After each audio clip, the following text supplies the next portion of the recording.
Welcome learners. Welcome to the smart learning platform of Odisha State Open University.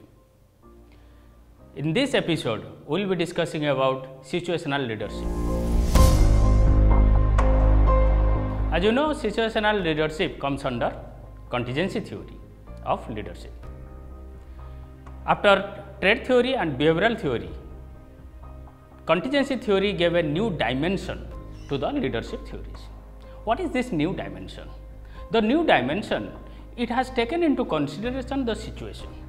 As you know, a leader has certain traits, a leader has to have certain behavior, but this is not sufficient. A leader has to take into consideration about the situation.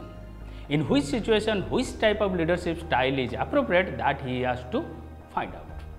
Now, to find out this, researchers have done many research and they have come out with wide range of knowledge on situational theories. Now, situational theory here we are going to discuss is about Hersey and Blanchard's situational theory.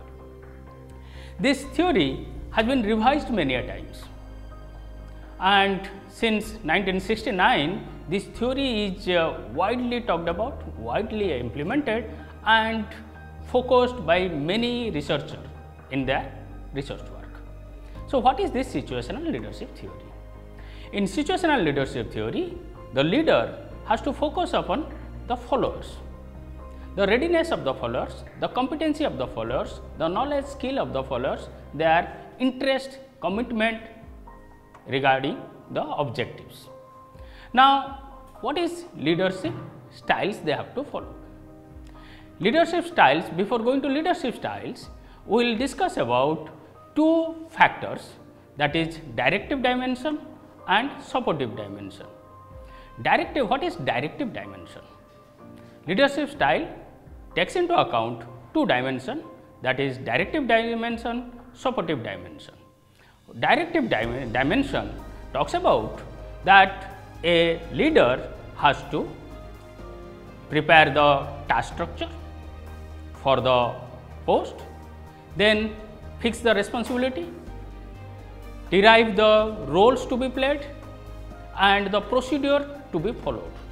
So, this is directive dimension where the leader has to give direction. Another one is supportive dimension. So, in supportive dimension, the leader has to take consideration of the followers and he has to go along with the followers, understand their problem, clarifies their problem or their doubts and get along with them. And for that he needs persuasive communication. And most of the time you will find it is a two-way communication to understand the nature of followers. Whereas directive communication follows one-way communication because the leader gives direction there. Based upon these two factors, Hersey and Blanchard have discussed about four styles. One is high directive, low supportive. In high directive, low supportive, it is called directing type.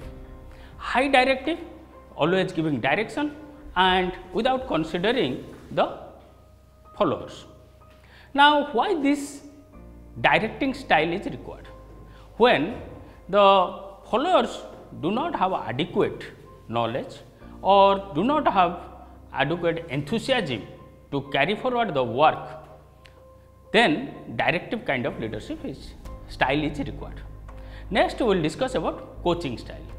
This is high directive, high supportive. You must have heard about a coach. He gives direction and maintains the relationship as well. So, this is the second leadership style. The third leadership style is selling or supporting, in which low directive, high support.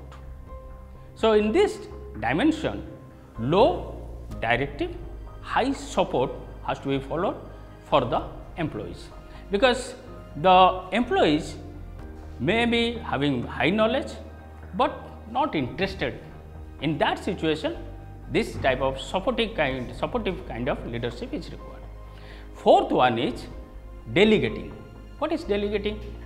Delegating means allowing the subordinate to take the responsibility to decide how to go ahead.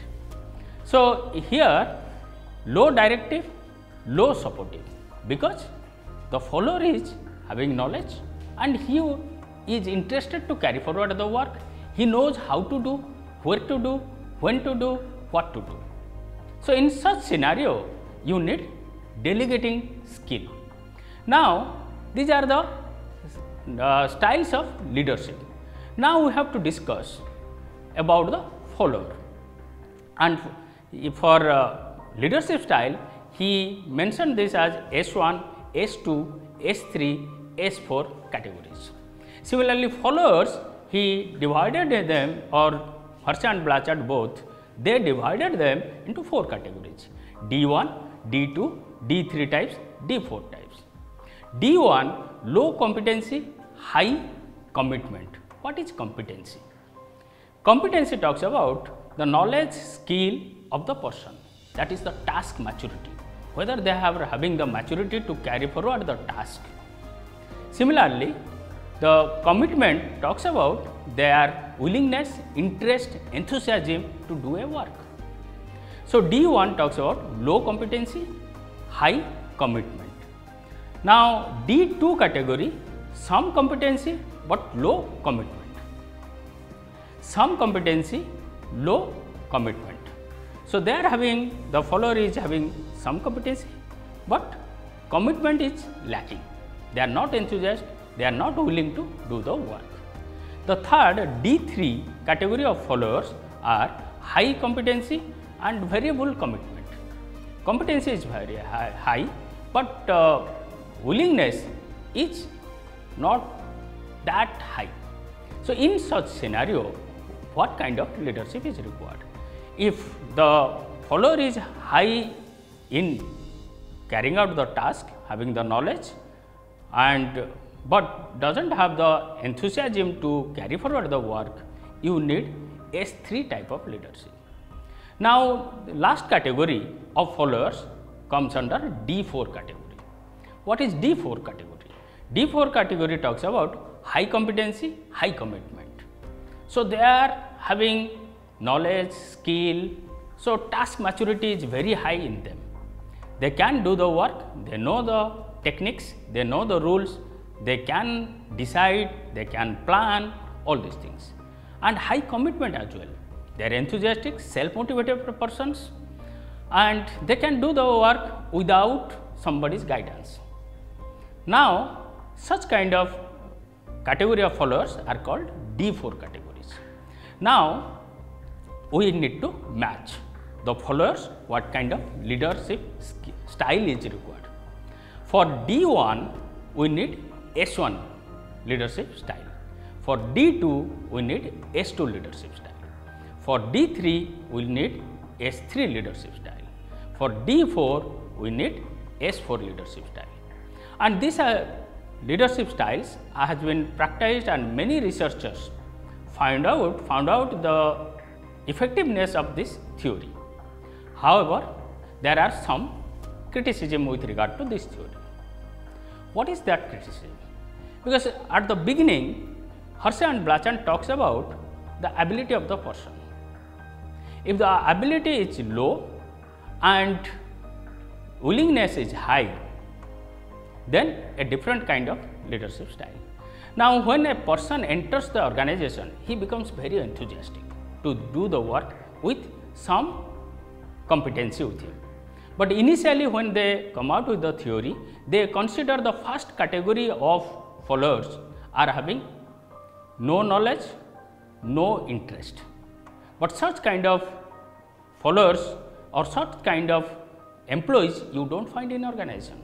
Perhaps that made them to change it, some competency but not interested, or no competency but highly interested persons. So, this is one criticism, because the theorists, they never bother to explain why they changed the model.